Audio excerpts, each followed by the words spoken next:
we saw the biggest PvE change ever on June 24th, 2025, because this was the update that DvM and Monster Armor was completely removed from equipment, and in its place we got the addition of the Bestiary, which allowed us, through killing hundreds of monsters, to gain extra DvM and Monster Armor against them. This became an essential part of late game PvE and grinding, so to help you get through the Bestiary as fast as possible and achieve the maximum damage your build can do, I have constructed the most optimal route for maxing out the Bestiary. I'll also leave the spreadsheet that I used to write this script in my Discord, because as of September 28th, the time that I'm writing this script, I have collected all of the fastest ways to grind each individual monster in the Bestiary. But by using the route that I'll provide in this video, you can easily max the Bestiary in under a day. So make sure you like and subscribe, and join the Discord if you're looking for some PvE builds. A huge thank you to my channel members, especially those kind souls on the Mega and Super tiers. They get these videos early along with other channel member perks. Today we'll be going over build recommendations to make your life just that little bit easier grinding out the Bestiary. Some builds will balance pure time efficiency, while others will balance the effort you need to put in. And then of course we're gonna go over the most efficient methods for all of the monsters, including some safer and easier alternatives if you're not looking to risk anything in the depths. All of this information will help you find the most optimal route or the information to grind whatever you're missing on the Bestiary, even if you're a solo player. So for the builds,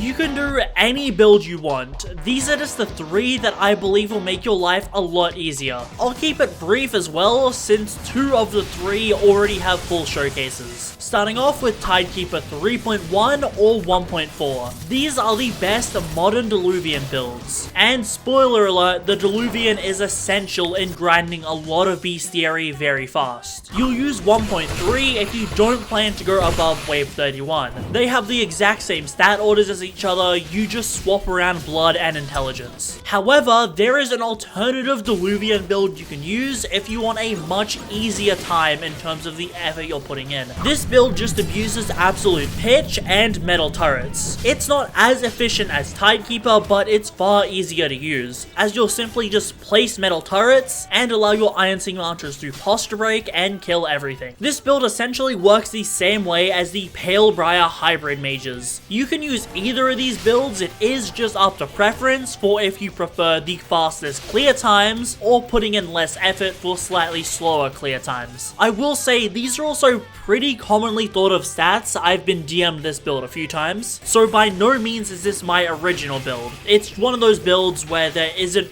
really a progenitor. The final optimal build is Shining Maelstrom V3, and this is purely for the boss Bestiary. Diluvian builds work as well, but they're just slower at clearing bosses. If you are strapped for slots, then you can just make the Diluvian builds and then wipe them to make this, since you'll usually cap out your Bestiary by doing bosses anyways. You are free to use absolutely any builds that you want in the game. These are just my 3 recommendations if you ask me for an optimal build. Now we'll go into the most optimal methods to get through the Bestiary, as well as a few side methods for more specific monsters. With these, you'll be able to max the Bestiary in no time. Starting off, you want to get an alt, or just another player. All that really matters is that the other account in the Diluvian with you is power 12 to 19. This will manipulate the Diluvian waves to start lower, but not too low. If you're power 12 to 19, the waves will actually start at 6, which is incredibly important because it allows you to farm Mudskipper and Angel Bestiary incredibly easily. If you can't get someone to come into the Diluvian with you, the alternatives are the Mindskipper cave at Songseeker, but Angels are the main issue because without them, your only real options are the Watchers or doing Trial of 1. However, seeing as doing the Diluvian gives people XP and Belprog, it can't be that hard to talk someone into AFKing. You'll loop wave 6 to 29. You can go to 30, but it's just riskier and you're getting Mudskipper Bestiary from the first initial waves anyways. From doing this loop just once, you'll get 10 Angels, 14 Mudskippers, 6 Lionfish, 7 Pteropods, 4 Gigameds, 15 Threshers, 7 Stone Knights, 6 Deepals, 16 Sharkos, 5 5 golems, 8 enforcers, 3 crustaceous rexes, 2 brutes, 6 squivos, 1 deep widow, 2 bounders, and finally 1 Kierskar. Yeah, that's quite a lot of monsters. But what this means is that by the 10th loop of wave 6 to 29, you can remove the additional account, because at this point you'll have maxed both the Mud Skipper and Angel Bestiaries. Then you'll simply just loop 11 to 29. But when do you stop grinding the Bestiary? Because you're not going to want to do it 100 times to max out Deep Widow. I'd say around 20 loops, or whenever you max out the Stone Life Golem, is a good place to stop. Assuming a very generous 10 minutes per wave 29, it should take you a little over 3 hours to do all of this grinding, which is not bad since at the same time you're getting decent relic rates and the ability to boost people for free. Once those 3 hours are up, you'll have completed over half the Bestiary already, well, excluding the bosses. So what monsters does that leave left? Gigameds, Crustaceous Rexes, Brutes, Deep Widows, Bounders, and the Kierskar. Let's knock off the easy ones. You'll do the depth spawn for Gigameds. There's 3 in every server at this spot, or you can just hop some of the other spawns. Hell mode is your only real option for Brutes and Crustaceous Rexes. It's better rates than the Diluvian, but the alternatives include the Ceramid Hollow for Brutes, or Wave 18 for Crustaceous Rexes. The issue with Hell mode obviously being it requires 3 other players. Deep Widow is easily the hardest non-boss bestiary. There's only 2 realistic options. You either server hop the Widow spawn at Hive or at Depths. You've got to do this about 80 times.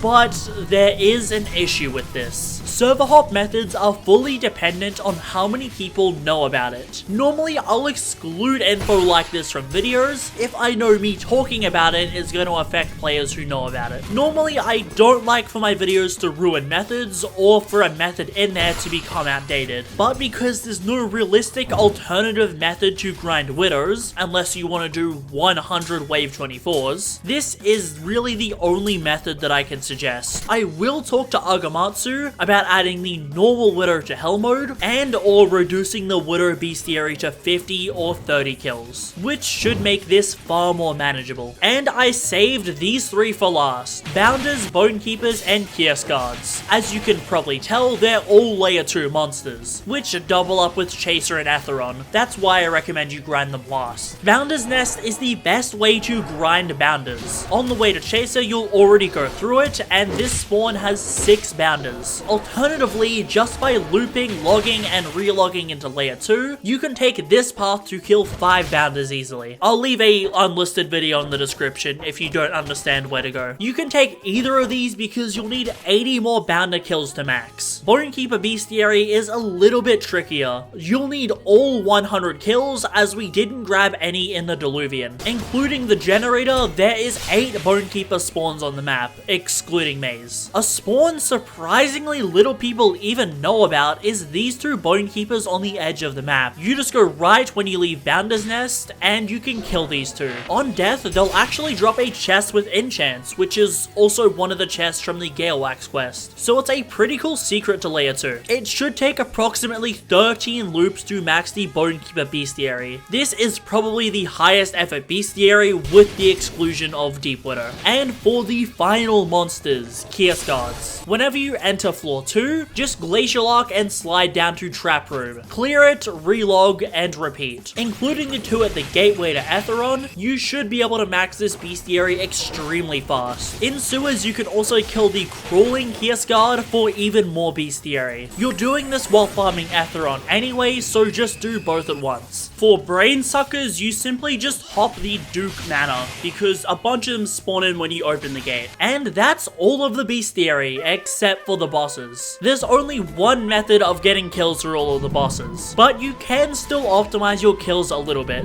If you're lucky, having an ult halves the time to respawn Primadon due to the ult account not getting credit. Kaido is also good to do while farming other overworld bosses, since you get auto manifestations from killing bosses, and then you can just go spawn duoing Kaido and Void Sea. Duoing Kaido with other people is also a good way to be a lot more time efficient. Titus has no Bestiary yet, but he's also likely to get one in the future. World bosses are collaborative efforts, but Parasol and the Doom of Canthril take the longest due to the timers that they're under. They're only spawned in for 20 minutes for every 2 hours, meaning that you're essentially time gated on when you can grind this Bestiary. You can either hop at Miner's Landing at this spot to kill Parasol, either using cannons or using Shining Maelstrom, and then you just repeat the same thing for World Serpent. There's usually a fair amount of people hopping for these bosses, so you're gonna get credit very fast. So let's summarize. You'll start off the route by clearing waves 6 to 29 in the Diluvian. After the 10th loop, you'll hop to waves 11 to 29. Then you'll start to farm Hell Mode for Crustaceous Rexes and Mudskipper Brutes. After that, you'll hop the Depth spawn for Gigameds, and then start to hop either of these spawns for Deep Widow. Take a quick trip over to Duke's Manor. After that, you'll have just the Layer 2 related Bestiaries left, so you can go kill the Bone Keepers and Bounders in floor 1 and Kiersguard in floor 2. After that, it's just up to killing 10 of each boss. And that is the most optimal way to clear the Bestiary, with a bunch of alternate options for players that are unable to do some of these, or that just don't want to risk running the Diluvian. Add in some of these optimizations and you could easily clear the Bestiary in a day. And that's everything you need to know to max it. If you enjoyed, make sure to like and subscribe, and join the Discord for some PvE builds, or to access the spreadsheet I used for this script. A huge thank you to my channel members, especially those kind souls on the Mega and Super tiers. They get these videos early along with other channel member perks. Check out some more PvE content, and I'll see you all next time.